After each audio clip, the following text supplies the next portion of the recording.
Welcome to Feel, Peel, Thrive, formerly Food Feels Banana Peels, a holistic podcast created to inspire a shift in perspective.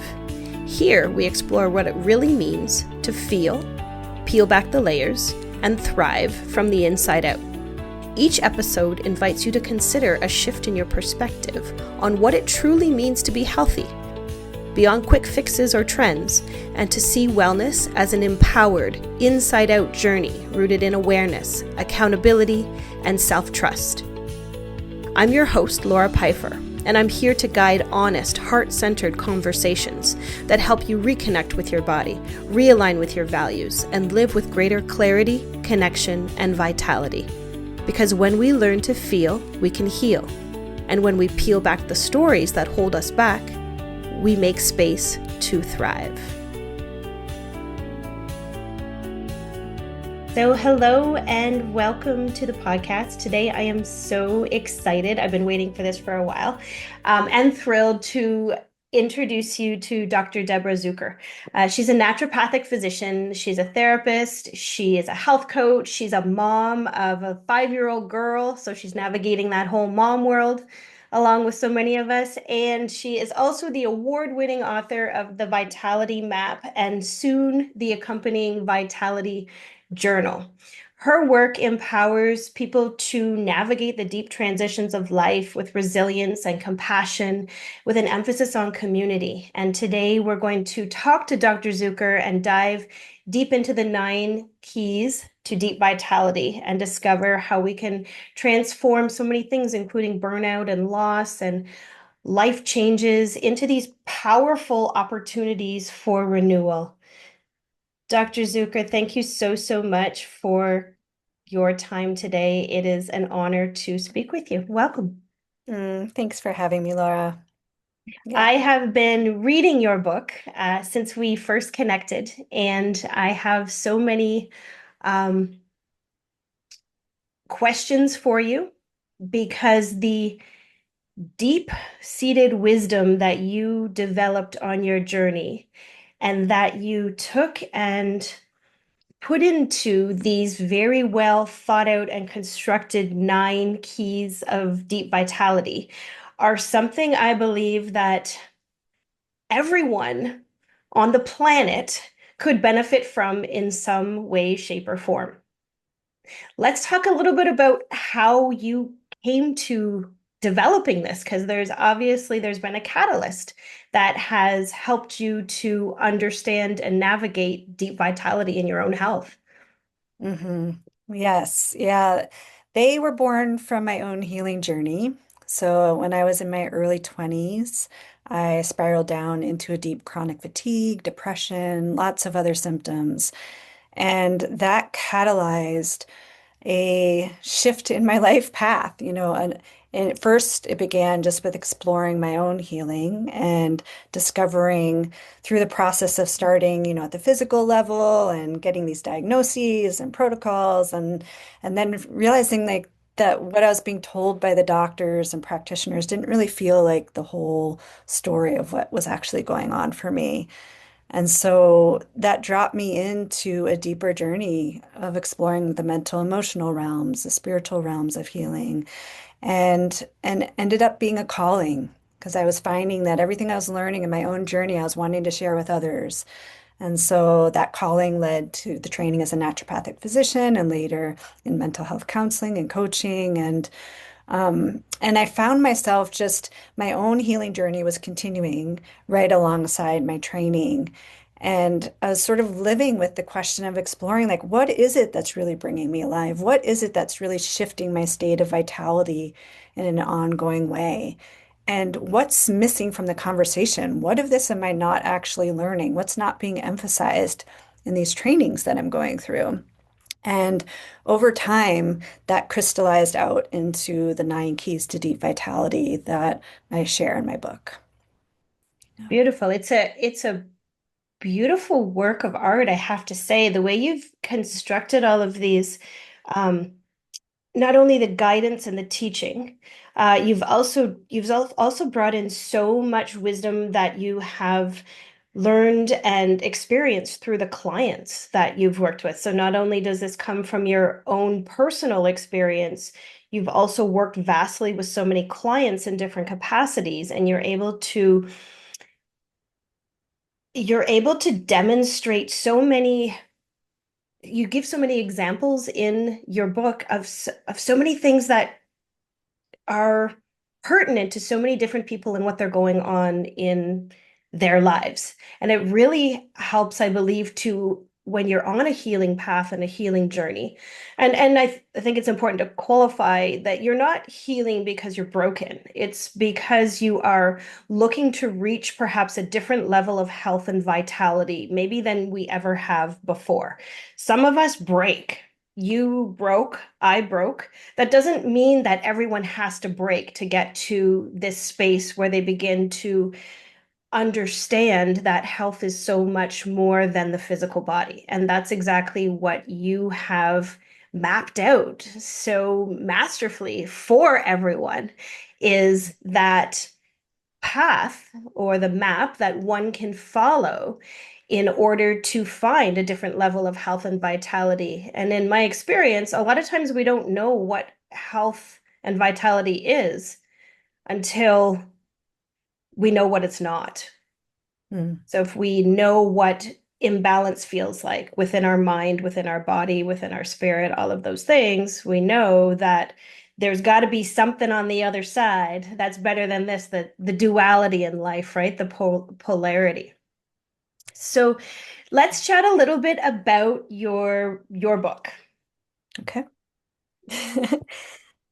Yes. Well, thank you for all of that. I really appreciate, yeah, the depth at which you've taken in what I've offered in the book. And I just want to start by saying, yes, you're right. Like this isn't for people who might identify as broken or who have had life completely bring them to their knees in their own healing. What I really bring forth early on in the book is how a lot of what I speak to are what I consider to be basic life skills that we weren't taught, or vitality fundamentals that we simply weren't taught, that wasn't modeled for us.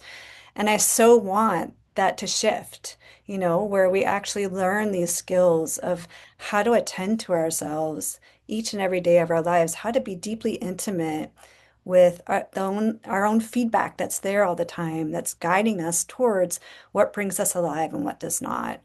And to come into a deeper relationship with our health and well-being that's actually kind of a foundational relationship with what it is to be alive. Not taking these lives for granted and really orienting our self-care from that place with the honor and the preciousness of tending to and stewarding this life of ours, and to shift out of what self-care has become for so many of us as like another stress point, another burden, like this long to-do list of am I doing it right? Am I checking it off? And so much shame and self-judgment can get wrapped up in that. And I so want to heal that and support people in finding a way that's life-giving to guide themselves towards their own vitality and well-being. Absolutely. And your book doesn't just target that. So many people think of health, they think of the physical body, right? Physical body, self-care, something I have to do, I don't want to do, I loathe it, I have shame around it, I have guilt, I have all of those things. You also help guide people to a deeper level of understanding. And this is something a teacher told me one time. He said to me, Laura, you practice self-care, but you don't practice self-love. And that for me was huge because I had always done exactly what I thought I needed to do to take care of my physical body. I had eaten well, I had exercised, I had, been in nature, all of these things, but come to realize there was still so much, and we'll get into this because this is about your second key. This is about that shadow work. This is about what lies underneath all of that stuff and recognizing the fact that health is so much more than just physical. We are so much more than these physical beings. Yes. And I love, love, love that you started with, just naming that distinction of self-care and self-love, and to really get, what care really is, that our deepest orientation, the foundation of our relationship with ourselves, to heal that, to learn how to love ourselves, to turn towards ourselves with kindness and compassion and empathy and care. But it's like the term self-care has been co-opted to mean so many other things for us and to reclaim it, what that really is. Absolutely. And it's this journey isn't an easy journey, if I may say. It's not the magical pill that we take a pill every day and all of a sudden everything goes away. And this is true the journey to self-love and self-care and all of this is doing the deeper work, the Yeah. difficult work. It's feeling, it's experiencing, it's acknowledging, it's understanding, it's accepting, it's finding those deep levels of compassion and self-awareness and finding those things that we don't like about ourselves and bringing them to light, these shadow aspects that we talk about, right? And acknowledging that maybe this isn't my best characteristic or trait, if you will, but it's okay. I love me anyway. Like I'm perfectly imperfect and that's okay. Mm. So Yes. let's talk about the keys because I've already started into them and I'm I like, know, I'm right? excited to get into them. So Mm. Yeah. Yeah. Well, yeah, should we just go through each of the nine keys and however you'd like to present it. yeah, However, yeah. yeah, yeah. Yeah. Well, let's just start with key number Okay, one. let's do it. So key number one is honoring your unique life. And we've already been touching into this one a little bit, but this is about learning to live from a place where we are not taking life for granted, where we get that each and every one of us is here. We're not an accident. Like our life matters. We're each unique. And that caring for ourselves, doesn't need to feel like a burden. We can reframe that relationship with our care, like we were speaking to before, to be rooted in a place of honoring and reverence for this life that we are, and to feel the preciousness of, I don't know how many more days, weeks, years I'm going to live on this planet as this person I am. And to recognize that not just as something that we wake up to occasionally, if someone close to us dies or we're in a tragic accident or we hear something, horrible that happened to someone we know. It's just like it's not those moments where we're like, oh wow, yeah, life is precious. But how do we actually learn to do that day to day? To create that new orientation where our life is rooted from that place and our relationship with self-care is rooted there. Absolutely. And that's completely counterintuitive to how we've been conditioned in society, right? We put in these boxes and, just everybody just do this and do this and do that and do that. And this key number one is breaking us out of those molds and saying, hang on a second, you're unique. You're unique. You're here for a reason. Let's figure this out.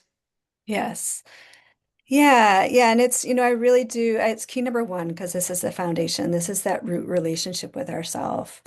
And as we go through the keys, we'll see how, we can continue to cultivate this more and more as we tend to the other keys and what they're pointing towards. But to just start there, like how can I turn towards myself with love, kindness, compassion, and care, and have that be what I'm rooted in each and every day. And this brings up something. I'm not going to let you go through all nine keys without talking about some of them, Deborah, because I have stuff. Because one of the things that really stood out to me near the beginning of the book, because I know that I definitely lived it for a huge period of my life, was the Bodhisattva syndrome.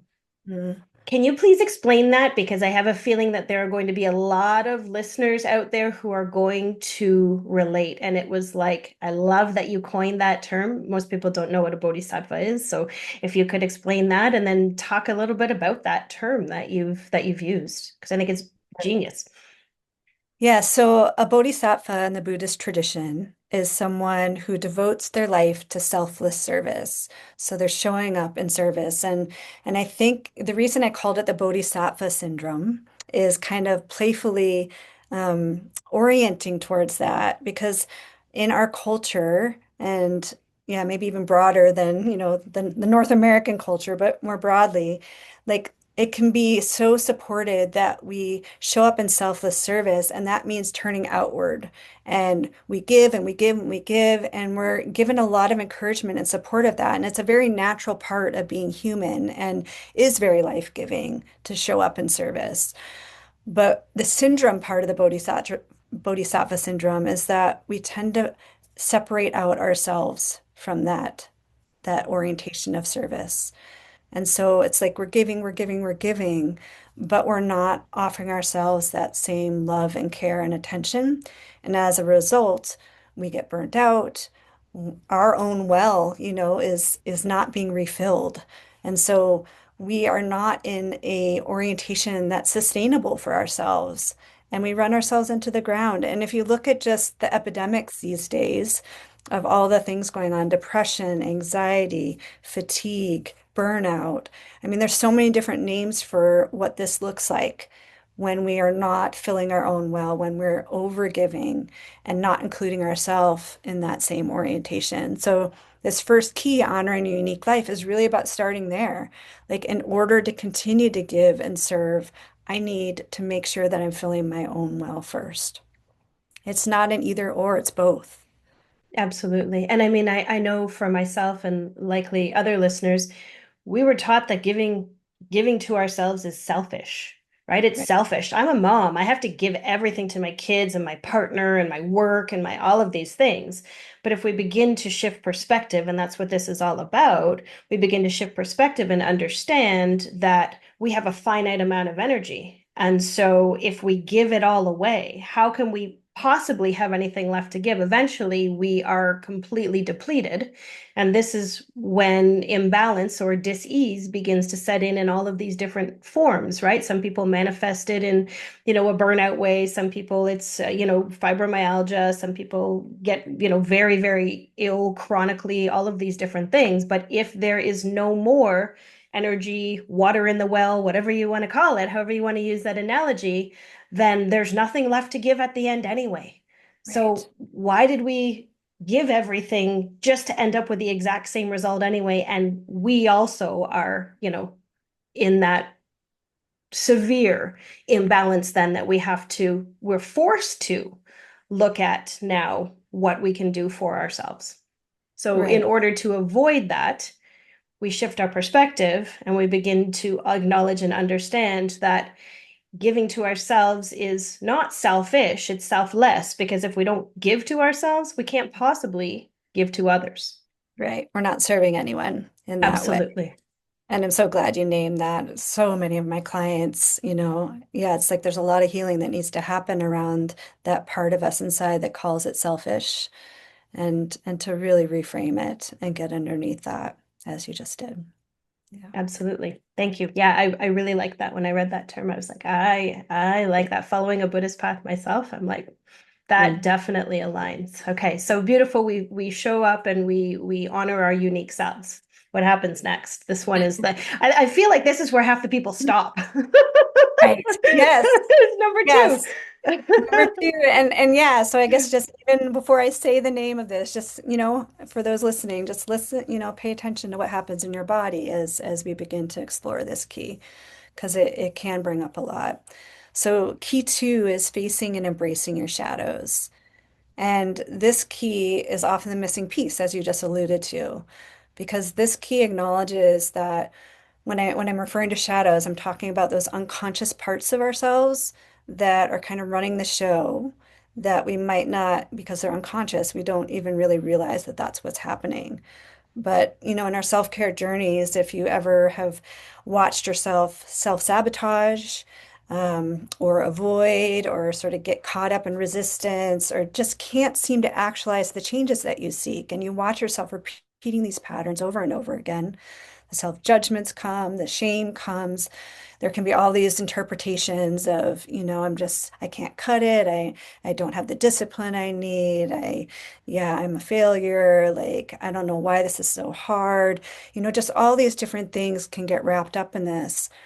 But what's really going on is that there are these parts of you, often from wounding from our childhood, what was modeled for us. Some of it is intergenerational that was passed down to us, cultural. It's just, but we take it on and we act out these patterns and ways of being from these unconscious parts.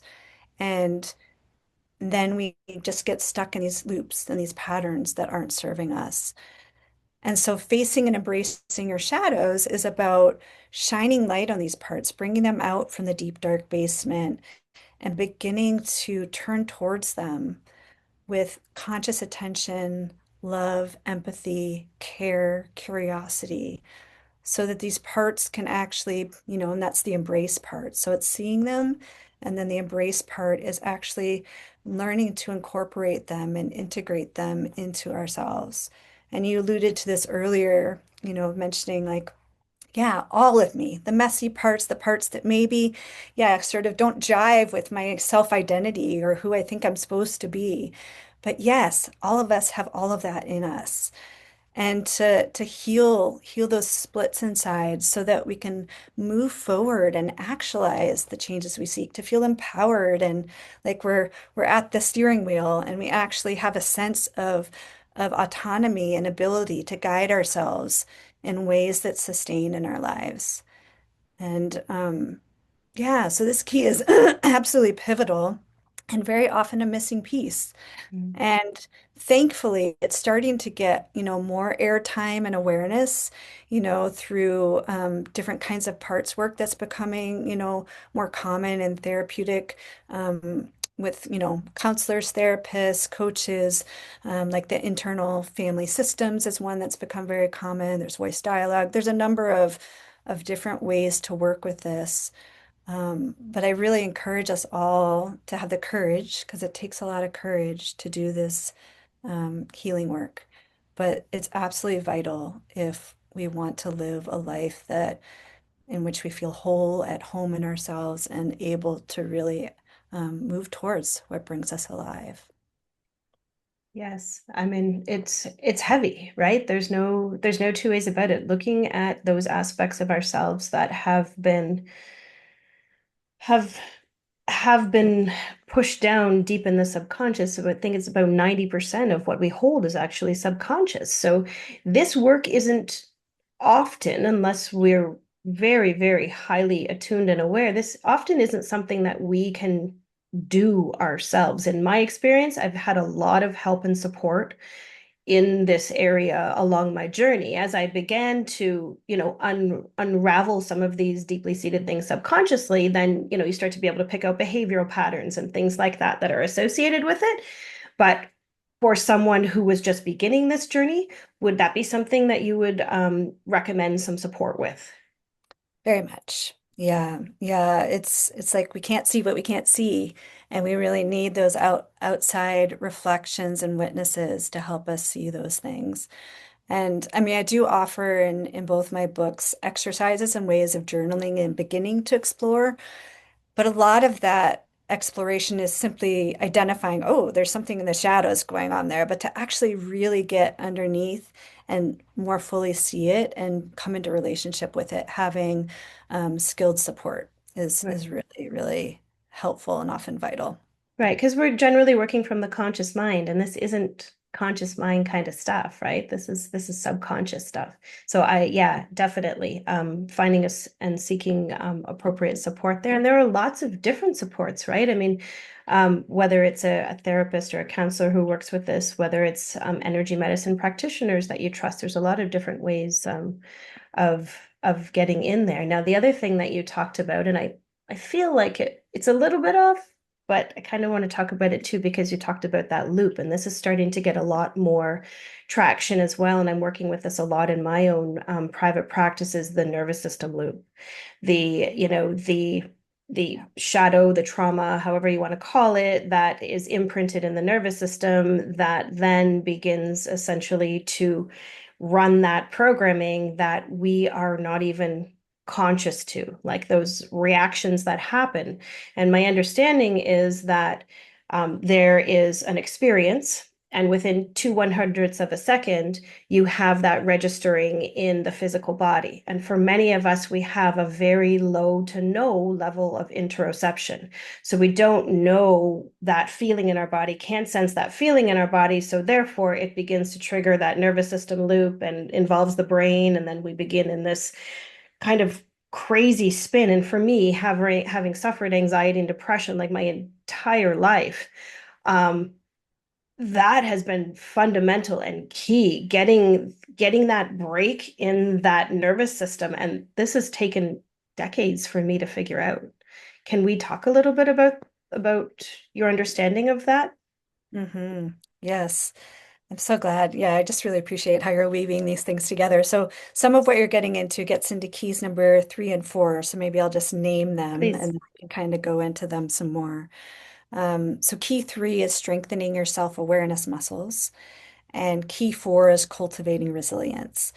So some of what you're speaking to here, and I appreciate how you said, like, so many of us just haven't learned the language of our bodies, of our nervous system, of to really be able to notice and sense what's happening and the feedback that we're receiving all the time. So again, basic life skills we weren't taught. We weren't taught this language.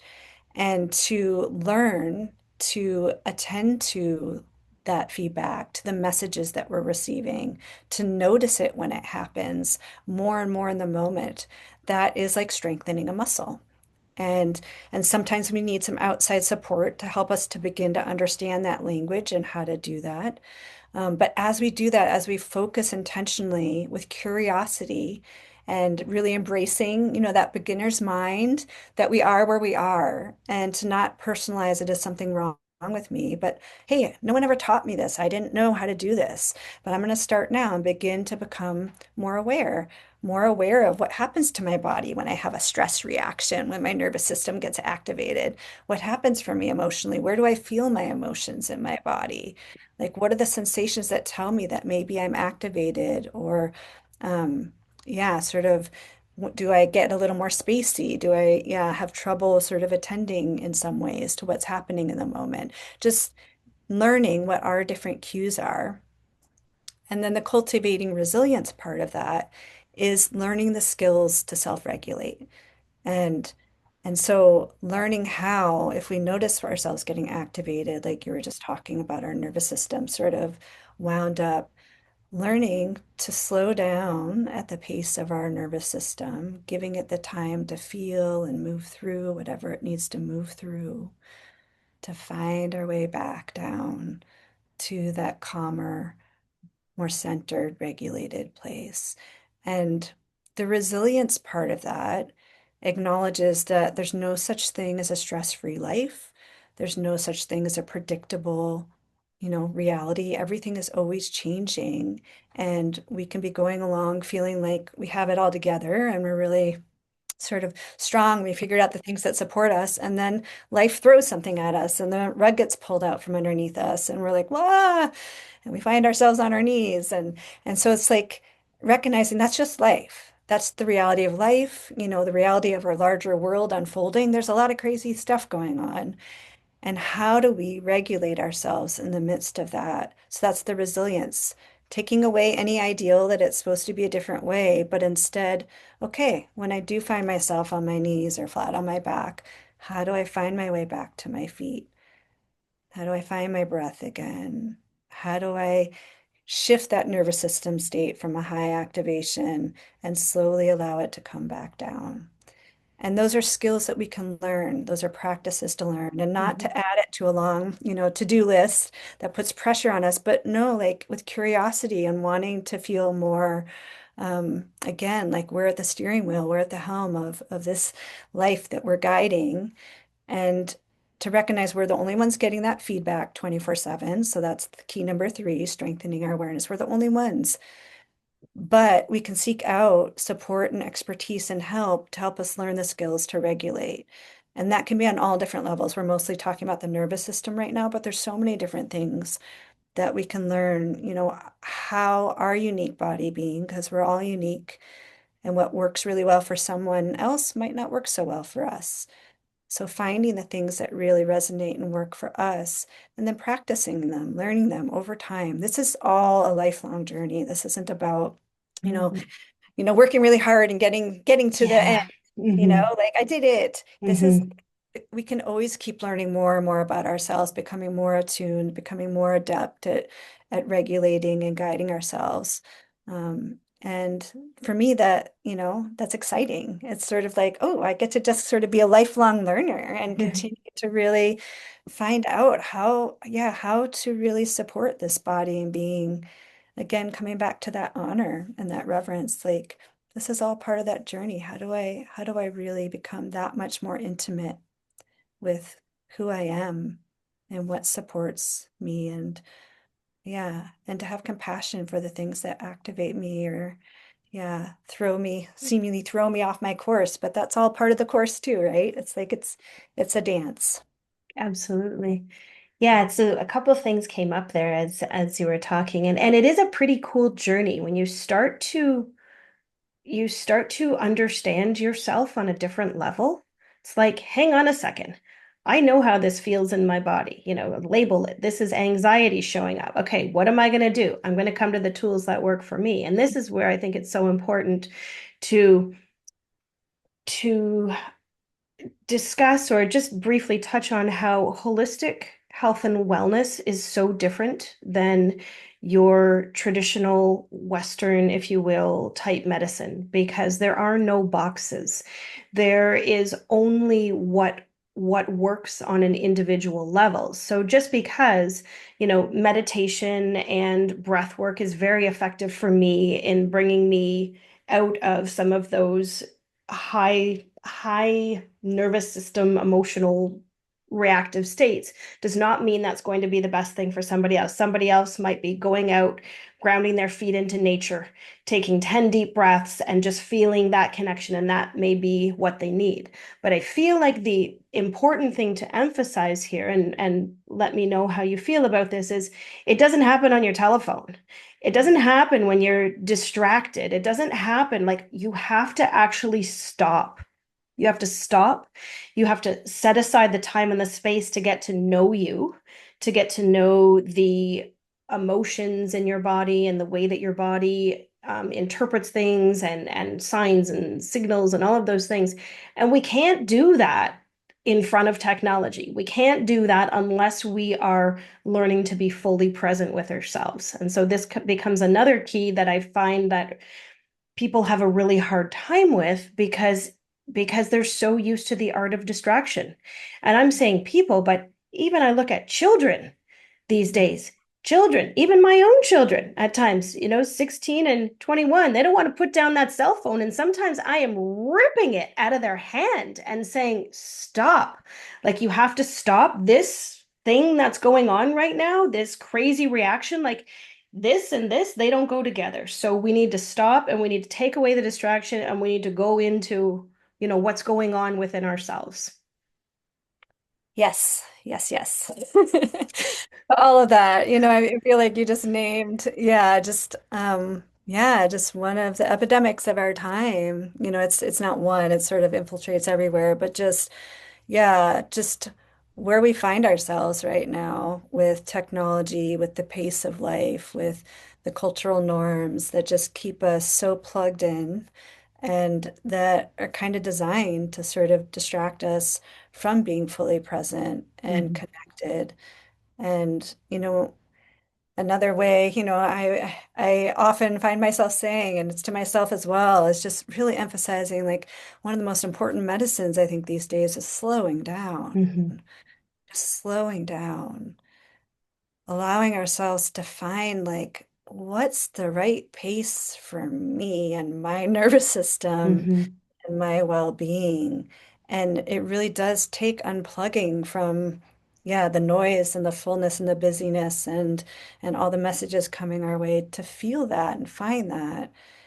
And it takes courage these days to do that too, It because does. what often happens, especially if we haven't been doing that for a while, what happens when we do that is that it gives space for us to feel the things that we haven't. been able to feel or that we've been distracting, even unconsciously. Mhm. It's not that we're intentionally distracting, but yeah, but when we slow down, oh, then we get to feel what's there. And then we start to get some of the feedback that's been, Mhm. you know, trying to get through. And, um, with the feedback, just to say, I think what can often happen, again, because we haven't learned the language of it, is that, the feedback starts really soft and gently.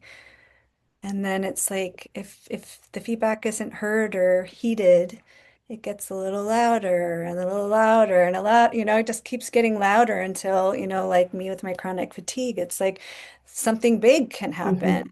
And, Mhm. it can show up in illness, it can show up, in an accident, it can show up in other ways. And not to, personalize it as we did something wrong, but it's more an acknowledgement that we hadn't learned that language of what the feedback was telling us. And some of that is what we're just speaking to, that we're so plugged in and full and busy that we're not able to attend to the messages that are there for us to receive.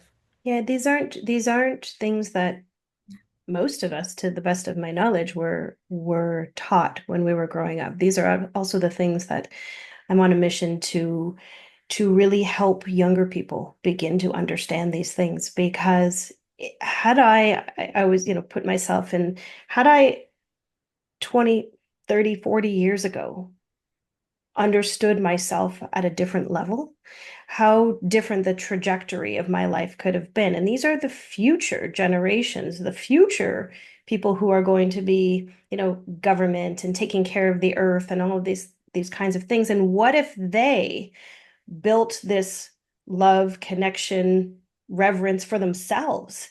Because what as within, so is outside. Um, and so I feel so very strongly, and these weren't things that I knew when my children were young. This has been a couple decade long journey really for me to figure these out. But giving younger people the tools that we have come to learn in through, difficult situations, I feel could, empower them and really help them to find a different perspective on life than the traditional methodology that has become, here anyway in Canada, our education system. And Yes. we as parents, if we don't know it, we can't possibly teach it. And therein lies the disconnect, right? Because we weren't taught it as parents. They're not getting it at school. They're not getting it from home. Well, it's these things I feel like podcasts and I'll I guess TikTok, and I'm not really, those aren't huge for me, but all of those different ways of promoting information, maybe that could be a positive use, if you will, of some of these social media that really interconnects us across the world and, that way. The other thing that came up for me, Deborah, was talking a little bit just briefly about, and I have found this very interesting on my own healing journey, about how when you remove the big stressors, so say that you live a really very fast-paced life with a lot of stress. We know our bodies accumulate different experiences and traumas and things like that, and they hold them. But when I found very interesting, like, and I can use myself and my own stressful relationship at the time as an example. When I left my marriage, when I removed myself from that situation, the loop didn't stop. And that's what I think is really important for people to know. Just because you've removed, say, that primary stressor, that doesn't mean, okay, all of a sudden the cycle is going to be broken, because I continued for years to live in that same frantic way as I worked less, I had less kind of responsibilities, if you will, as my children grew up. There were less and less in certain areas compared to the demands I had had at one point in my life or several years in my life. But the loop kept going. Mm. Can you speak to that a little bit? Yes. Yeah. Thank you for naming that.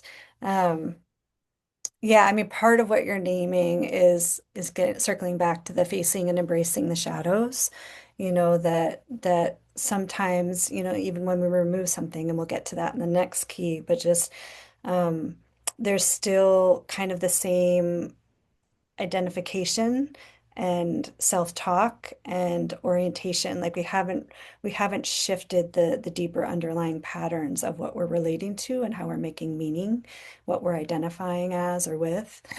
So key number two is key with that too, but also just acknowledging like the nervous system pattern in there too, of just like it takes real intentionality to do what we were speaking to before of slowing down, because it is really can be very uncomfortable as I use the analogy of the thermostat. Like if our thermostat's set way up here and we want to get it down here, it's like it's going to be uncomfortable as we shift, because those feed in the physical feedbacks, the emotional feedbacks are all set at a different state. And it's very disorienting to try and bring that down. And, even just thinking about what it's like after you've been very busy and you go on vacation, it's like it can, yeah, having space and time and openness. It's like we just want to fill that up and it's so uncomfortable. Yes. It's because our speed is not used to that slower pace, and it can take a while to come down, and also real intentionality around it. Um, yeah, but should I go to key number five with this? Y- This kind of Yeah, leads because in. it's pruning, isn't it? Yeah, yeah. I liked It's I like that. I like that yeah. analogy for sure. Yes. Yeah. So key number five is aligning with your yes. And this one is huge. It is so foundational. And we're touching into kind of the no side of that just now with on the other side then of the yes is the real authentic no. And what I like to just, share as an analogy with this is like we invest our life energy, right? So if we are investing our life energy where we're not getting returns, it's like the energy is just so going down a big hole in the bucket, a bucket. But if we invest our life energy where we get returns, it all circles back. So it's like we're filling our own well as we're engaging with life and other people and responsibilities.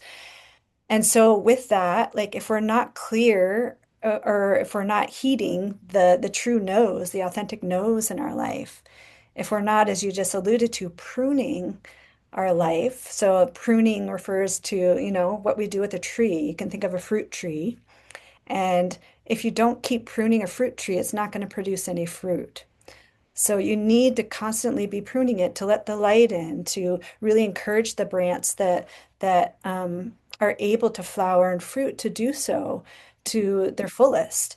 And if you don't, then all these sucker branches go straight up on the top of the tree, and they get all that life energy from the tree, but they're not producing anything. And so it's kind of like that for us. If we're not pruning our life, if we're not having the courage to snip away here or here, take a big cut off here for the things that we are investing our life energy in that actually aren't aligned for us, then we're going to just be feeding those sucker branches of our own life, right? We're not going to be thriving. We're not going to be able to really align, and we'll get the feedback, right? Burnout, fatigue, depression, you name it, like all sorts of autoimmune illnesses. There's all sorts of different things that can show up in the midst of that, that's giving us feedback, like something needs to shift here. And sometimes it's a little something, and sometimes it's a big something. Would you say that that has to do with creating boundaries in our lives? Yes, it's huge. And that's Yes. not easy for a lot of people. That was certainly something very big on my own journey. It involves it involves saying yes to you, and oftentimes that means no to others. No Yeah. to others who aren't used to hearing no, who don't like no for an answer. Whether it be your workplace or your personal relationships or romantic relationships, because there are suckers out there who are sucking our energy, people, places, things, all of those things. Mhm. I love that, and I love that term of pruning, because I firmly believe that in my own health journey and reclaiming my health boundaries, and they're a continual process. Where are they too rigid? Where do I need to be a little more malleable? Where do I need to be more rigid in my life?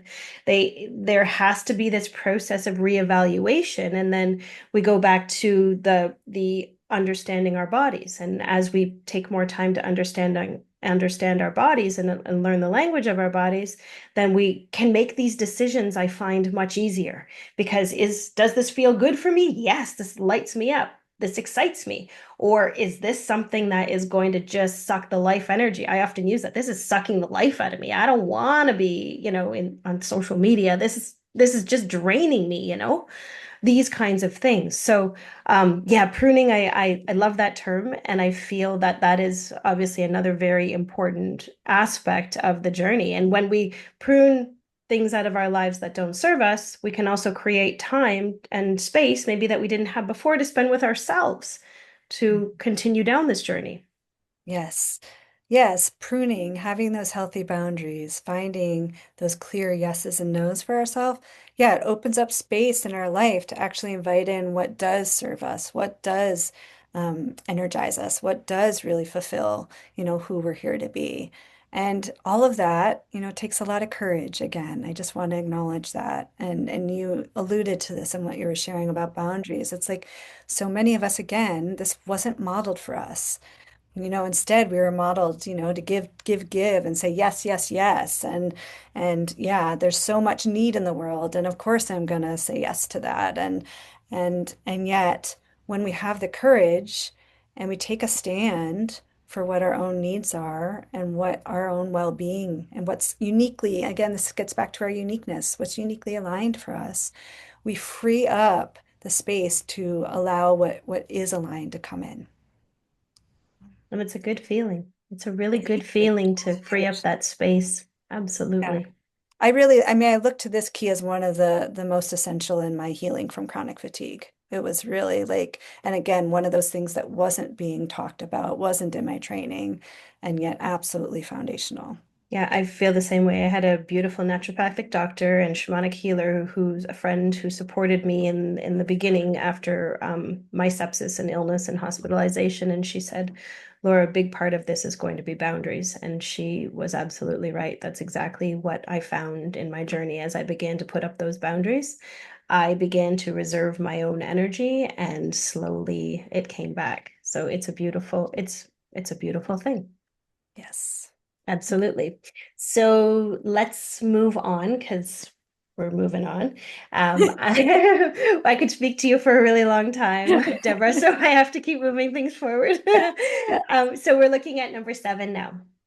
Tell us Uh, about. there's six. Did we do? Oh, we didn't do 6. Okay, Um, sorry. My yeah, apologies. Number I 6. could sort of combine them a little bit too, because I know we're shorter on time. So six is experimenting with playful curiosity. And this one is really about letting go of the rule book, allowing ourselves to orient in an experimental way. So rather than like setting ourselves up for failure, where we sort of, try and get ourselves to do it just right, whatever habit change or thing we're trying to manifest, instead we orient like, hey, I'm going to try this out. Like, I want to see what happens. And we're curious and open and playful, and we learn as we go. And this is really essential. Again, not explicitly taught. And it's essential because that's the way life is. Life is dynamic. It unfolds. It's constantly changing. Who we are is constantly changing. Our life circumstances are constantly changing. So we need an orientation to our self-care and towards just guiding ourselves in life that can be flexible and adaptable and yeah, and dynamic and iterative, where we're learning as we go. And I'll combine it with key 7, which is discovering easeful discipline. Because, I and like just, that term. I think it's funny because yeah, as soon as you say that easeful discipline, I know, how are those two things going to go together? I know, I love that too, because it always pause, like, what did you just say? Yeah, yeah. So just noticing, listeners for yourselves, like, what comes up for you when you hear the word discipline. Because I know for myself and for so many people I work with, it's like discipline immediately, can make the shoulders go down and tight. And like you have to hold yourself and will yourself to continue and do things that are really hard. Yeah, and that strict inner parent voice can get very activated and the self-judgments can get going and shame, just so much that Hmm. can be wrapped up in that. Hmm. So this key is about healing that and finding a way to discipline that actually is collaborative with what I was just speaking to of that experimental, playful, curious place. And so easeful discipline is what comes from, really working through all these other keys where we have our own back, we're oriented in a loving, kind way to ourselves, we're committed to our own well-being as a priority in our life. And when we're grounded in that place, with discipline, it becomes easeful when we have clear commitments, when it's not someone else's protocol or thing that or we think we're supposed to do, but it's really clear inside of Hmm. ourselves. This is something that I think would be really life-giving for me, and I'm Hmm. committed to this. We create intelligent strategies. So that comes from actually really looking at our life as it is, the realities, not how we think it's supposed to be or ought to be, but like, hey, like this is what it's like for me to live with a 5-year-old daughter and to be going through perimenopause. That's me right now. So it's like both of those. So it's like this is the realities I'm in right now, and to be realistic with that. So when I'm looking to create a change, grounding it in the realities and what we often find as obstacles, so things that get in the way of us creating the change we're wanting, oftentimes are other real needs that we have. So again, that brings a compassionate, empathetic, curious orientation towards ourselves. Oh, that's not something getting in the way. That's another need that's there. So how can I attend to both of these needs? Like what might be a creative way to do that? So it engages us in an explorative, creative, imaginative way. And again, experimental. So that's the second part. And the third part is structures of support. So that's people, which we'll get into in key number 8. So relationships are huge. But also, what are the other things we're doing to kind of hold ourselves in the process, to remind ourselves, blocking out time in our calendar, like listening to inspiring things, like putting post-it notes on our mirror. Like there's so many things we can do to really kind of hold ourselves in it, again, from like a kind, loving place of wanting to do what we can to support ourselves. Yes. In intentional support, right? Intentional support that we have cultivated through self-awareness, through taking action, becoming motivated to learn. And I like that curious, playful aspect that takes all of the I have to, I should, all of these things out of it and just, hey, I'm going to try this. And hey, this feels good. So I'm going to make this part of my routine. Sometimes it's dancing, right? So maybe we're coming up to this because ritual has become very big that's the next couple of keys, isn't it? In my own life. And sometimes my ritual involves just dancing or shaking because Yeah. that feels good in my body. And I have come to the point that it really does not matter to me what anyone else thinks about what I am doing. So I'm not when I was, my kids were younger, I was that weird woman on the beach, like doing all these erratic movements or busting out my yoga practice or whatever it was. And it's like, this feels good for me. So it doesn't matter what anyone else thinks or has an opinion about because I'm feeding me. Yes. Yes, thank you for modeling that and naming that. By hearing that, it's just, this is the freedom. This is being at home in ourselves, which all these keys really help to cultivate. That, like, yes, I'm standing with me. Like, I am doing the best I can to support this being in the ways that I know that work for me and that bring me joy and aliveness and the yes. And yeah, and with these last two keys I was speaking to, like the key is like, you're learning as you go. So you create an experiment, you put all those different things into place, and maybe you learn after a week, hey, like that didn't go so well. Like something's getting in the way. So then it's like you learn from it and you adapt and you create a new experiment. And generally I say, try to keep an experiment going for at least a couple of weeks just so that you get enough feedback and you get past that initial uncomfortable time. Mhm. Because when we create any kind of habit change or we remove something and we're sort of in a detox emotionally or physically, like we need that transition time. But yeah, but otherwise, like just let go of thinking that it needs to look a certain way or that you're supposed to have gotten it right or like you said, all the shoulds, and instead just learn and redo your experiment, tweak it, scrap it, like make something else that's going to work for you. and acknowledge you're always changing. So you might find something that works really well, and then a little bit further along your path, it's not working so well anymore. And you say in your book, and I wrote this down because it really resonated for me. I'm like, I'm going to use this in my yoga classes. Uh, you need discipline to move through the discomfort of change.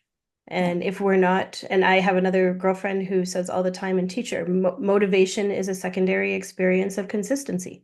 Mhm. So we have to do it first Right. and stick with it in order to feel and experience the results of what we're doing. Maybe they're positive, maybe they're not in the positive direction, but if we don't stick with it, we are not going to know.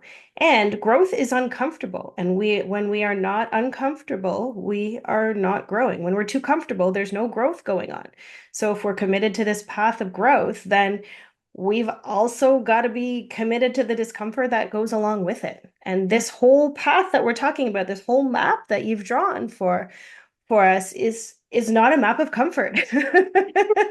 Great. Yeah.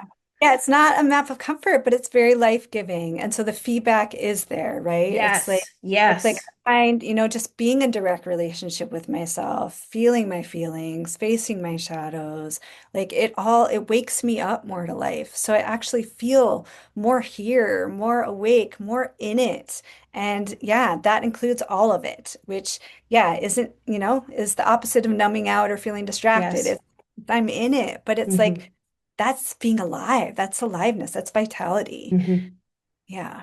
Going with the and learning to adapt and navigate those changes and in a an accepting and um, non-judgmental manner, if you will. Okay, like you said, this is the next thing that's coming at me. Okay, all right, how do I navigate this, go with this change? And I always find knowing that there's always a learning experience that is going to come from it.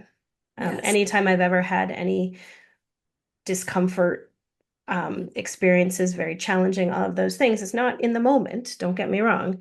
But oftentimes later in hindsight, I go, wow, I learned so much from this. Yes. Yeah.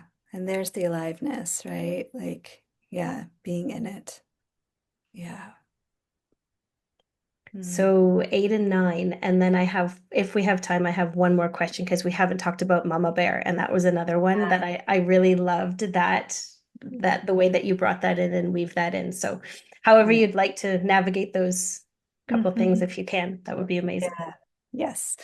So key 8 is inviting connection and support. And this one, it's number 8, but it actually I think of as the embrace that holds it all. So this one is all about the vital importance of relationship in our lives, and particularly in our journey with our own vitality and well-being and self-care. And we as human beings are relational creatures. It's Mhm. like that's just how we're wired. And we live in a time that can be very isolating and disconnected. And that I think is one of the biggest parts of dis-ease these days is that. And even if we have lots of connection and relational contact in our lives, so many of us keep kind of that inner journey of our self-care to ourselves, or maybe share it with like, one practitioner. And in that, the shame and the self-judgment just kind of they get bigger and bigger and louder, and we don't realize that everyone else is sort of living in that too. Mhm. But once we kind of come out into relationship and start sharing with each other and supporting, like being in the journey together, then that shame gets to fall away because we realize, oh, it's not just me. There's not something wrong with me. Like this is being human and this is what it is to be on this journey. And and I think because of how we're wired, it's like things get catalyzed in ways, relationally that it's not impossible, but very hard to do on our own. Mhm. And yeah, and because of that, and just my own experiences with this and my own healing journey, I so emphasize in the work that I do, group spaces. You know, the one-on-one is so very important and helpful, and I do that too. But I find that what happens when we come in circle with one another, it's just it feels magical sometimes, sort of just the way that we heal together. And that, really allows us to actualize and step more fully into who we're here to be in our most vital, version of ourselves.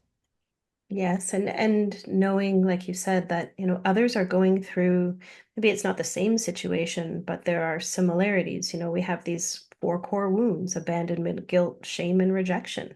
And most of what we're all holding is at the in within those four roots. So no matter what the experience was that brought us to there, we likely have some similarities that we're navigating within our shadows that when we, in my experience, when we open up in the group and we're honest and, it just become vulnerable, one leads to another. When I open up and share my story with someone, even if they were the most closed person, oftentimes I can pull tidbits of information that they say, I've never told anyone that before. I've never, and it's like just creating that safe space, right? That safe container, which is what you do. You host retreats as well, right? It becomes this opportunity just to hold this safe container of space for these groups of women to be who they are and let all of those other lower vibrational emotions just fall away because they're rising to that space of compassion and love and acceptance and all of those beautiful energies that really are at the core of who we are when we begin to root through and prune away all of the things that don't serve who we authentically are. Mm, so well said, Laura. I really appreciate that. And I just want to add on before we move on to the last key that discernment is really essential with this key that we find the people who resonate for us that feel like the safe people and safe spaces where we can really feel held in our vulnerability and yeah, like the wholeness of who we are is is all accepted and invited into the space because when yeah we lean into people who don't have that capacity or aren't able or they're projecting their shadow stuff onto us, when it's not clean in that way or yeah they have their own agenda that they're trying to get us to do, it's like that can result in the opposite of what we're speaking to. So I just really want to emphasize trust yourself, trust that discernment, and if you're working with a practitioner in a group that isn't offering that, have the courage to step out and find the people that do offer that for you. Yes, Yeah. very well said. Yeah. Thank you. Yeah. So key number 9 kind of brings it all full circle. So this one is living like you matter. And we already touched into a lot of this with key number 1 when we are talking about the Bodhisattva syndrome and about the importance of caring, for ourselves as we're caring for the world. But this key, just want to emphasize a bit more. So living like you matter is again, like you're not an accident. None of us are an accident. We are all a vital member of the web of life, our life energy, our life force, our expression of life, this unique life. It is, it is, it is immediately and distantly, rippling out into the world. We're all having an impact, whether we're aware of it or not. And so when we care for ourselves, when we support our own flourishing, our own vitality, to let ourselves shine, in the unique ways we're here to shine. And, that can be regardless of what our area of focus or yeah, attention is at, whether we're focused on a global level or with our kids right in front of us here. It's like it matters. And so really owning that, living like we matter, caring for ourselves in that way that each and every one of us, our life energy matters. Um, and then, I just want to, since you mentioned the mama bear, I can just kind of weave that in.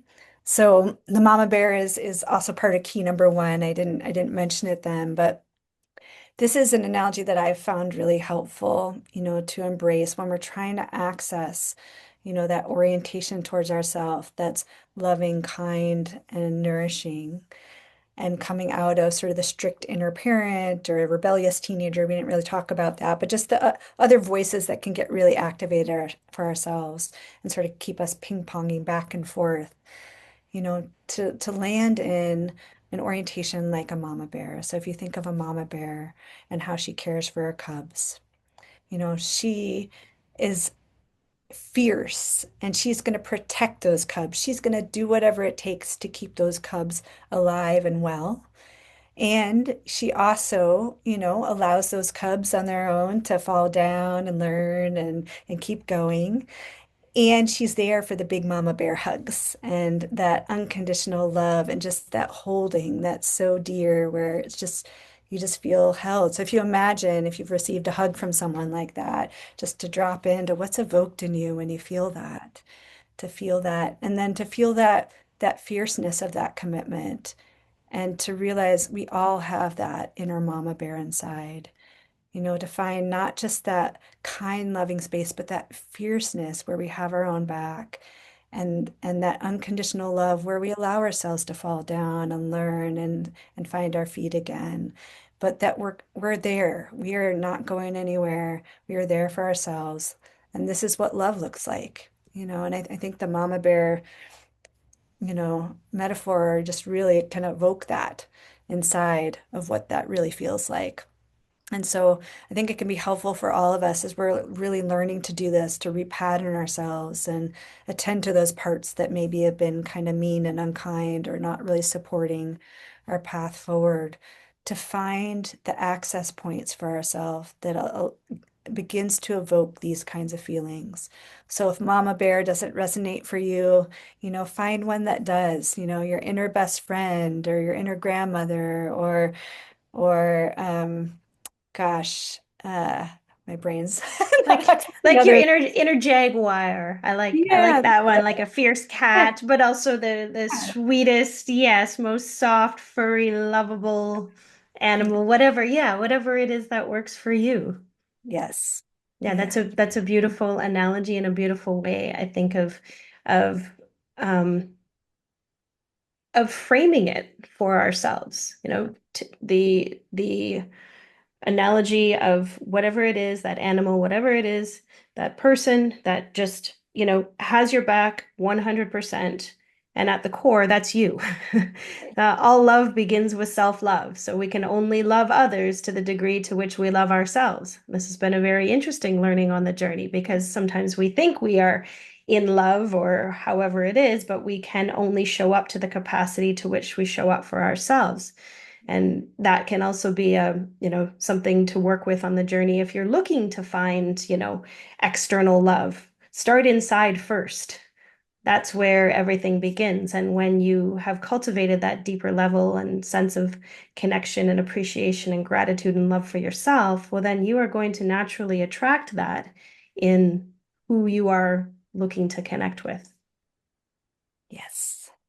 Dr. Zucker, thank you so much for your time today. I am incredibly grateful for you. It's taken a while for us to connect, and this is the middle of your summer, and you've taken time away from your family, and I am so incredibly grateful for our chat. I knew when we chatted that we were going to have a great chat, and I could probably talk to you for another hour. However, maybe we could talk about coming back, because you also, not only do you have your book, The Vitality Map, you have a journal coming out. Can you tell us a little bit about that, please, as we close out?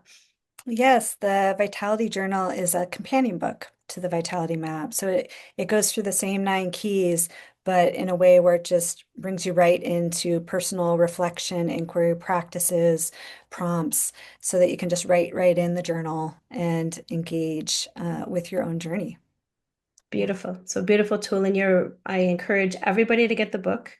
Regardless of where you are in your life, there is no doubt in my mind that something, likely many things, will resonate for you and wherever you are on your journey, that will help you to delve deeper into you, provide some profound insights as you go on that journey.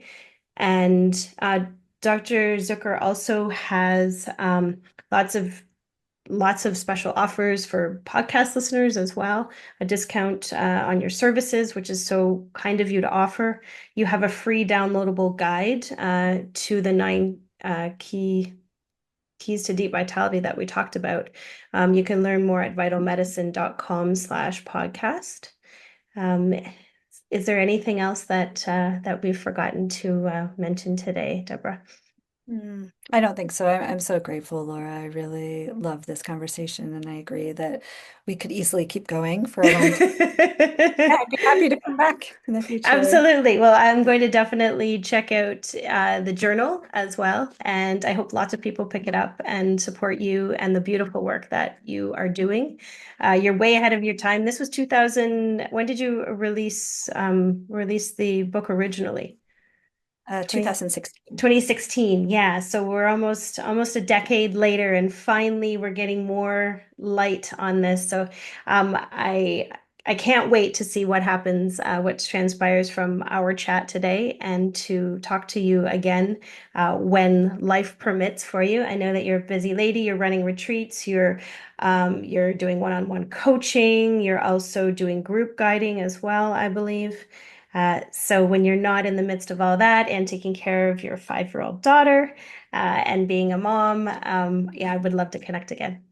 Yes. Okay, well, have a beautiful rest of your summer. This will likely air quite soon. As mentioned, I'm really excited to get it on the air. And so we'll be in touch. Yeah, Thank thanks, you. Laura. My pleasure. Thank you so much for your time today, Deborah. I'm really incredibly grateful for our chat. Thanks so much for tuning in to Feel, Peel, Thrive. I'm so grateful you're here and part of this space for reflection and growth. If something from today's episode spoke to you, please share it with a friend or someone who might need it. And take a moment to rate, comment, or leave a short review for me on Apple, Spotify, or YouTube. It really helps the podcast to grow and keeps these conversations flowing to more people who are ready to shift how they see health and healing. Together, we can help more people feel, peel, and thrive from the inside out.